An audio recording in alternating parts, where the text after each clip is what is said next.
Hello दोस्तों, S के electronic circuit में आपका स्वागत है। दोस्तों कैसे हैं आप सभी? आई होप आप बहुत अच्छे होंगे। दोस्तों देख सकते हैं मेरे पास ये एक एम्पलीफायर रिपेयर होने के लिए आया है और ये मेरे पास आज दूसरी बार आया है। एक बार आया था इसमें सेम प्रॉब्लम थी, दूसरी बार आया था सेम प्रॉब्लम थी। अब इसमें प्रॉब्लम क्या है, क्या आ रही है बार बार, मैं आपको बता देना चाहता हूँ। जैसे इसके अंदर पावर देते हैं कुछ टाइम तक ये ठीक चलता है, 1 घंटे आधा घंटा। उसके बाद कभी कभार इसे ऑन करते ही तुरंत ही क्या होता है, इसके जो बैटरी वाले वायर हैं वो गर्म होने लगते हैं, यानी कि एम्पेयर बहुत ज़्यादा हाई लेने लगता है। ठीक है, तो पहली हमने कंडीशन में क्या पाया था, जो यहाँ पे लगे हुए डायोड थे सेकेंडरी साइड में, वो इसके शॉर्ट थे, वो भी एक साइड के। ठीक है, उसके बाद हमने क्या करा, इसमें ब्रिज रेक्टिफायर लगा दिया और कंडीशन कुछ इसी तरह से अब आ रही है। आप देखेंगे कि इसमें क्या प्रॉब्लम है। अभी मैं आपको प्रॉब्लम दिखा देता हूँ। पहले यहाँ पे मैं मल्टीमीटर को एम्पेयर मीटर पे सेट करता हूँ। डी डी सी एम्पेयर पे सेट किया है। 0.71 जो दिखा रहा है ये नॉर्मल दिखाता है, ये वाला मीटर इसमें पहले से ही है। तो जैसे ये देखिए, ये पॉजिटिव है, ये निगेटिव है। मेरे पास 12 वोल्ट का, और मैं इसे किलोमीटर के अंदर को निकालता हूँ। और यहाँ पे आप देख सकते हैं, इसमें यहाँ पे कनेक्टर लगा हुआ है, यहाँ पे पॉजिटिव है, यहाँ पे निगेटिव है। तो हम पॉजिटिव पे पहले या निगेटिव पे कनेक्ट कर लेते हैं, बात एक ही है।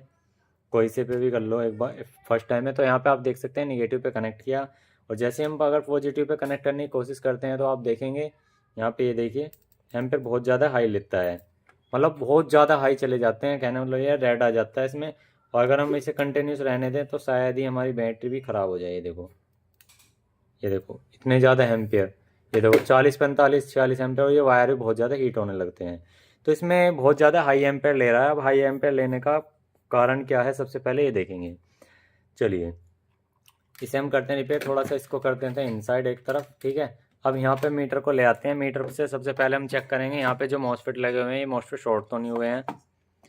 तो गेट टू ड्रेन, तो यहाँ पे इसमें ड्रेन पॉइंट है इसका, आप देख सकते हैं। और यहाँ पे गेट पॉइंट है, तो गेट पॉइंट से पहले सारे मॉसफेट चेक कर लेंगे। ये ठीक है, यहाँ पर ये मॉसफेट भी ठीक है। और मैं आपको दिखाता हूँ मीटर एकदम ओके है, मीटर में कोई कमी नहीं है। ठीक है, मीटर ओके है। तो यहाँ पे देखो, गेट ड्रेन सोर्स, क्योंकि ड्रेन वाला पॉइंट इसका कटा होता है, वो हीट सिंक से यहाँ अटैच होता है। तो गेट से ये भी ठीक है, ये भी ठीक है, ये भी ठीक है, ये भी ठीक है, ये भी ठीक है। और एक मॉसफेट यहाँ लगा हुआ है। अब ड्रेन से देख लेते हैं, ये भी ठीक है। मैं इसे सीधा कंटिन्यू बीप पे कर लेता हूँ। ये भी ठीक है, ये भी, ये भी, ये भी, यहाँ पर भी ठीक है, यहाँ पर भी ठीक है। तो हमारे मॉसफेट तो करीब करीब यहाँ पे ठीक हैं। उसके बाद जो हमारी पहले प्रॉब्लम आई थी उसको देख लेते हैं, वो किस वजह से आ रही है।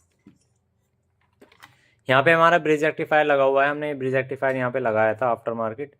अब इसमें प्रॉब्लम क्या है वो देख लेते हैं एक बार। पहले इसकी जो मेन लाइन है वो चेक करते हैं, जो इसमें इनपुट कराते हैं बीच वाले 2 लेग। तो यहाँ पे पहले ही फुल शॉर्टिंग दिखा रहा है, आप देखेंगे तो यहाँ पे बीच वाली लाइन पे फुल शॉर्टिंग दिखा रहा है, यानी कि जो इसकी इनपुट मिलती है स्टोरेडल से, जो इनपुट मिलती है वो दिखा रहा है। ठीक है, और वो अब इसकी AC और DC के बीच में शॉर्टिंग चेक करते हैं।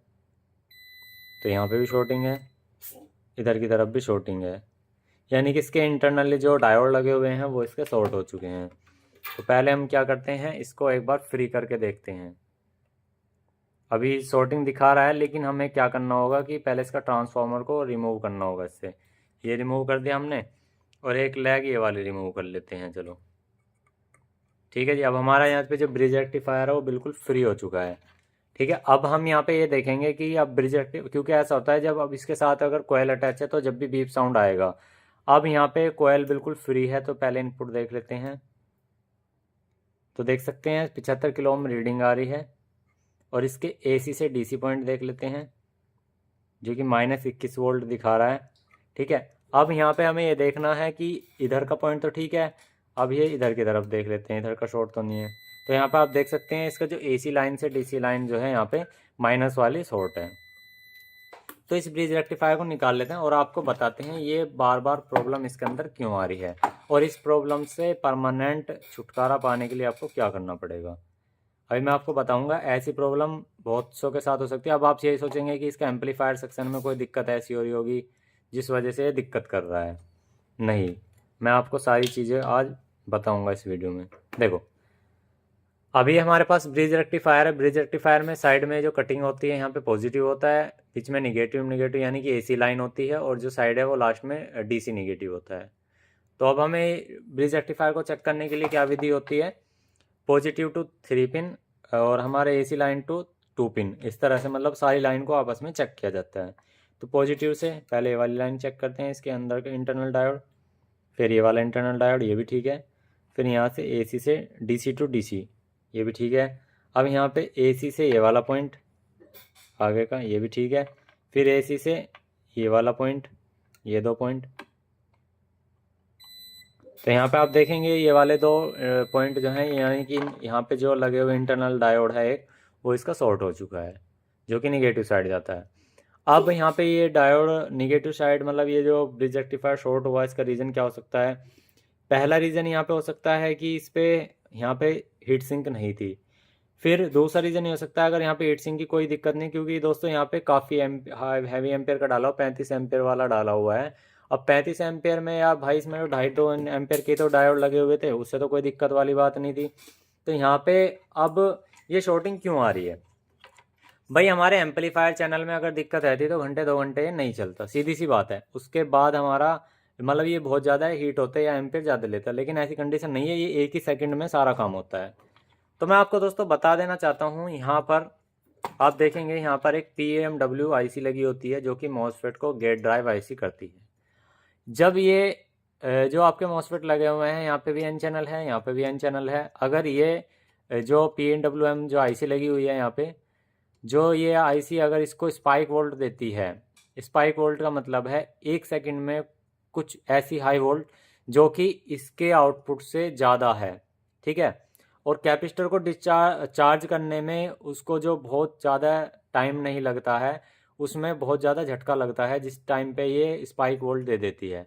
अगर स्पाइक वोल्ट ना हो तो सॉफ्ट स्टार्ट में मतलब एक नॉर्मल तरीके से हो 1 सेकंड के अंदर, अगर स्पाइक वोल्ट आए तो बहुत तेज़ झटका लगता है। वो इतनी तेज़ झटका होता है, जो यहाँ पे ब्रिज रेक्टिफायर लगा था उसके अंदर जो डायोड होता है ना, उसका वो शॉर्टिंग से या लोड से नहीं फूकता, वो स्पाइक से फूकता है। स्पाइक का मतलब अगर हमारे आसपास में बता देना चाहता हूँ, अगर स्पाइक वोल्टेज ऐसी होती है जैसे ये निगेटिव है और ये पॉजिटिव है और ये इतनी दूर है हमारा, मान लीजिए 1 सेंटीमीटर या 1.5 सेंटीमीटर भी होगा ना, अगर इनके बीच में स्पाइक वोल्ट आ गई तो यहाँ से यहाँ तक ये एक बारीक सी चिंगारी उठेगी। वो मतलब इतनी हैवी स्पाइक वोल्ट होगी, हम उसे नाप नहीं सकते। तो वो वोल्टेज नेसेसरी कब क्रिएट होती है, जब हमारी आईसी में कोई खराबी आती है। तो उस कंडीशन में हमें इस आईसी को चेंज करना होगा। अब यहाँ पे आप देख सकते हैं आईसी पे कोई नंबर भी नहीं लिखा हुआ है, तो इसके लिए हमें करना क्या होगा, आईसी की बैक साइड पे आएंगे। बैक साइड पे आने के बाद आप देखेंगे कि यहाँ पे जो ये मॉसफेट लगे हुए हैं, एक रेजिस्टेंस यहाँ लगी हुई है, एक रेजिस्टेंस यहाँ लगी हुई है, एक रेजिस्टेंस यहाँ लगी हुई है, और ये ट्रैक गया हुआ है दोस्तों आईसी के अंदर, क्योंकि ये गेट से लगी हुई है पिन नंबर 11 से, ये वाली रेजिस्टेंस यहाँ पे 10 ओम की, ठीक है। अब यहाँ पे 10 ओम की जो रेजिस्टेंस लेंगे, पिन नंबर कितनी से लगी हुई है अब हम ये देख लेंगे। तो हमारी जो आईसी है, यहाँ पे आप देखेंगे आईसी की कटिंग यहाँ है, यानी कि 1 2 3 4 5 6 7 8 9 10 11 12 13 14 15 16, इसमें टोटली 16 पिन है। और यहाँ पे दोस्तों जो हमारी 8वीं यहाँ है 9 10 11, तो यानी कि इधर से 3 नंबर, तो 11 नंबर है यहाँ पे, 11 नंबर है, 12 13 और 14, 11 नंबर और 14 नंबर से हमारी आउटपुट निकल रही है इसकी। तो जो मैं आपको दिखा देना चाहता हूँ, यहाँ पे जो आईसी होती है 3525 आईसी जो होती है हमारी 3525, मैं आपको दिखा देना चाहता हूँ 3525 जो आईसी लगी होती है, PWM जो आईसी लगी होती है, ये 2 ही आईसी होती हैं, एक तो 494 आईसी और ज़्यादातर 3525। तो यहाँ पे आप देखेंगे आउटपुट एक तो है दोस्तों आपकी ये 11 नंबर से है और एक 14 नंबर से है। तो यहाँ पे जो आईसी लगेगी SG 3525, ये वाली आईसी लगेगी। तो चलिए फ्रेंड्स, हम इस आईसी को निकाल लेते हैं और इसका ब्रिज रेक्टिफायर की जगह डायोड भी इंस्टॉल कर सकते हैं या ब्रिज रेक्टिफायर भी लगा सकते हैं। तो चलिए अब हम इसमें यही प्रक्रिया शुरू करते हैं, इसी की आईसी को निकाल लेते हैं यहाँ से। तो चलिए दोस्तों, हमें इसकी आईसी को यहाँ से अब निकालना पड़ेगा। तो दोस्तों इस आईसी को तो हम निकालते हैं, लेकिन इससे पहले हम आपको कुछ चीज़ें बताते हैं। दोस्तों होता क्या है, जैसे बहुत से भाई यहाँ पे नंबरों को मिटा देते हैं, तो वो अपने आप में एक स्मार्ट बनते हैं, जो भी सर्किट तैयार करते हैं, रेडी करते हैं, वो ये सोचते हैं कि दूसरे बंदे को किसी को कुछ पता नहीं लगेगा। लेकिन दोस्तों अगर आप तरीके से किसी चीज़ को काम को कर रहे हो, तो आप सब कुछ पता लगा सकते हो कि यहाँ पे क्या चीज़ लगता है। भाई सीधी सी बात है, किसी मॉसफेट को गेट पे ड्राइव कराने के लिए PWM BMW वाली जो आईसी लगती हैं ये इन आईसीओ का यूज़ होता है। और हमारी सप्लाई में लगने वाली 2-3 ही आईसी हैं ये, 494, 3525। तो और ये इनकी पिन आउट्स जान लेने पर से हमारे जो है ना ये प्रॉब्लम जो है सॉल्व हो जाती हैं। ठीक है, तो ये कुछ आईसी होती हैं, इनको नंबरों को याद रखो, फिर इनकी पिन आउट निकाल करो। ठीक है, बाकी वीडियो हमने बना रखी है। तो यहाँ पे हमने दोस्तों आईसी निकाल दी है, आप देख सकते हैं। इसका आईसी का नंबर जो है ब्लर कर रखा है किसी ने, मतलब हाइड कर रखा है। ये है कि दूसरे को पता ना लग जाए। पर लेकिन दोस्तों अगर आप एक एक्सपर्ट मैकेनिक है ना, तो आप पिन आउट से ही ये पता लगा सकते हैं, इसकी चाल से ही पता लग सकते हैं किस काम के लिए लगी हुई है और कौन सी आईसी लगी हुई है। तो हम इसको इनसाइड कर देते हैं। आप यहाँ पे देख सकते हैं हमारे पास यहाँ पे ये 3525 की आईसी की डब्बी है और हमारे पास इसके अंदर आईसी हैं। तो ये है हमारे पास KA 3525 आईसी। तो इस आईसी को हम इसके अंदर इंस्टॉल करेंगे। इंस्टॉल करने से पहले आपको ये देख लेना है, आपको सर्किट पे नहीं जाना है। सर्किट पे ये नहीं जाना कि उसमें हाँ भाई कटिंग इधर से बनी हुई है तो कटिंग हमने आईसी की भी इधर से लगा दी, ऐसा नहीं करना है। आपको ये देखना है पिन नंबर 11 जो इसकी आउटपुट है, क्या 11 नंबर पे ही इसकी आउटपुट आ रही है। तो दोस्तों हमारी अगर इस तरह से देखें, यहाँ पे यू टाइप में चलता है। ठीक है, यू टाइप में चलता है तो हमारी पिन नंबर 1 2 3 4 8 तक यहाँ है, 9 10 11। तो 11 नंबर पिन नहीं आ रही। तो आईसी अगर हम इस तरह से लगाएंगे यहाँ पे, तो 11 नंबर पिन से यहाँ से आउटपुट हो रही है। और फिर यहाँ पे ये हमारी 14 नंबर है यहाँ से। तो ऐसे यहाँ पे 14 नंबर बैठी है, तो हमारी जो कटिंग है वो इधर की साइड बैठेगी लग के इसकी। तो हमारी कटिंग है यहाँ पे यहाँ पे बैठेगी।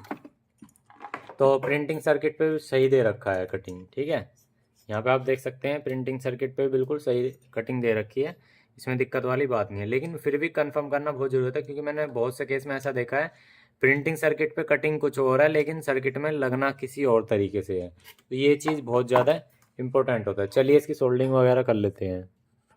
तो अभी क्या है कि दोस्तों हम यहाँ पे आईसी तो लगा ली है, एक बार इसको यहाँ से क्लीन और कर लेते हैं।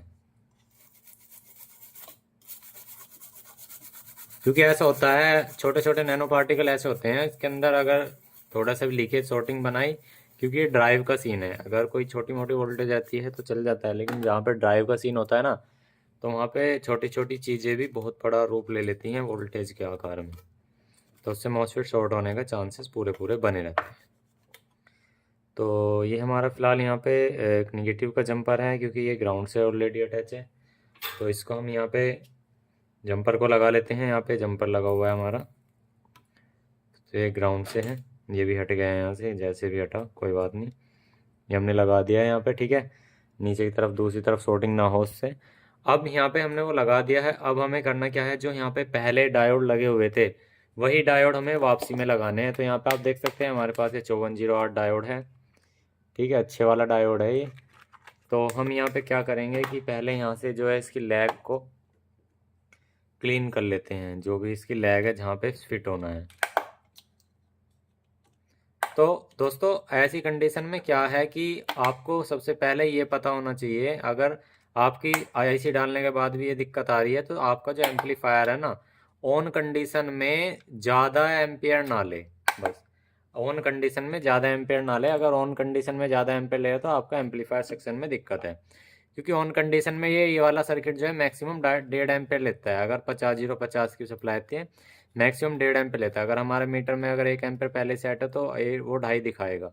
ठीक है, अगर वहाँ पे इससे ज़्यादा अगर लेता है ऑन होने के कंटिन्यूस में ही चलते चलते भी, ठीक है, मतलब उस पर कोई साउंड नहीं प्ले कर रखा, लेकिन उसमें जब फिर भी वो 1.5-2 एम्पियर ले रहा है फालतू के, उससे भी 1.5 वाले से भी, तो समझ जाना दोस्तों आपके सर्किट में ड्राइवर बोर्ड में आगे की तरफ दिक्कत है।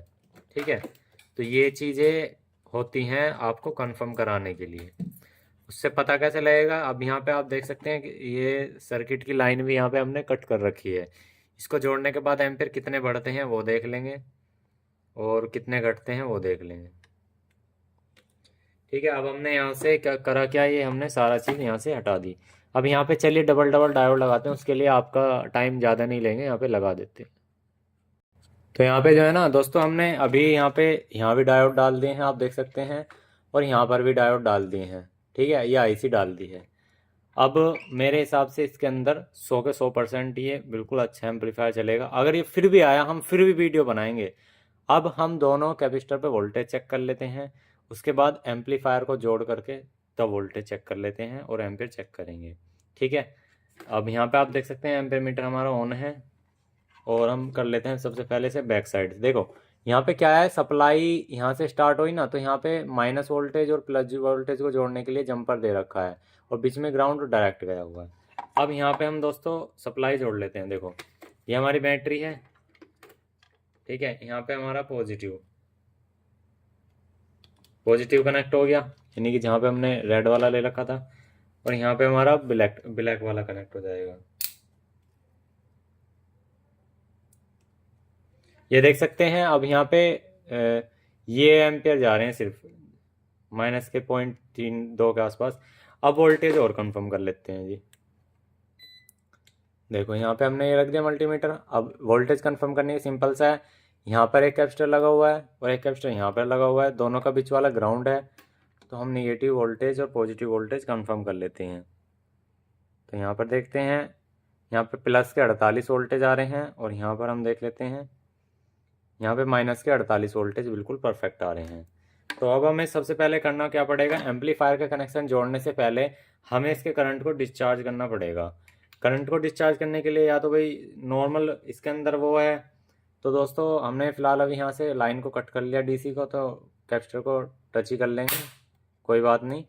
वैसे तो इसका ये गलत तरीका है, आपको एक छोटा बल्ब लेकर भी कर सकते हो या रेजिस्टेंस से भी कर सकते हो। ठीक है, फिलहाल हमने यहाँ पे करंट म्यूट कर लिया। अब हमने करंट म्यूट क्यों किया यहाँ पे जंपर जोड़ने से पहले, ये भी आपको पता होना चाहिए। अगर हम यहाँ पे करंट म्यूट ना करते तो होता क्या, अगर यहाँ पे हम नेगेटिव वोल्टेज पहले जोड़ते तो दोस्तों वहाँ पे ड्राइव वोल्टेज जो है वो पॉजिटिव इसके बेस पे चला जाता, उससे क्या होता, क्या हमारे ट्रांजिस्टर शॉर्ट होने की शिकायत आती। तो नेगेटिव पॉजिटिव जब भी जोड़ेंगे इसके, जब यहाँ पे करंट डिस्चार्ज हो। तो अब यहाँ पे हमारा करंट डिस्चार्ज है, तो सीधी सी बात है यहाँ पे अब हमारा काम हो जाएगा। तो चलिए एक बार इसको जोड़ लेते हैं यहाँ पे।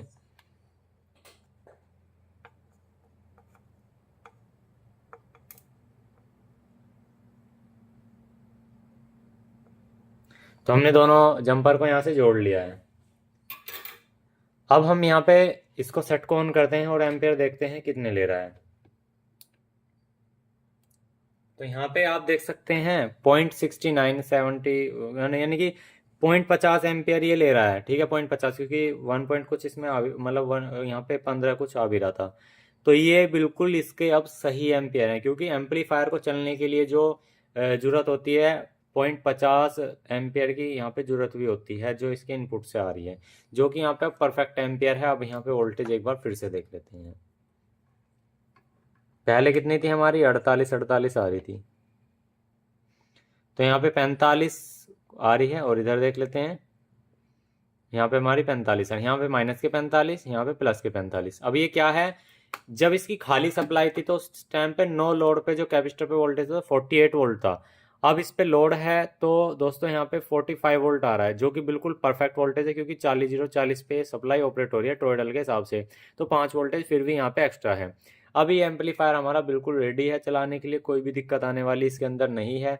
ये प्रॉब्लम की वजह से जब आपके पास ऐसी प्रॉब्लम आए ना कि बार बार इसका ब्रिज रेक्टिफायर उड़ रहा है या डायोड उड़ जा रहा है, तो दोस्तों आपको एम्पलीफायर पे काम ना करके आपको आईसीबी एक बार चेंज करके देखनी चाहिए, क्योंकि इसमें स्पाइक वोल्टेज आ जाने की वजह से दिक्कत होती है, स्पाइक वोल्ट ड्राइव पे दे देता है।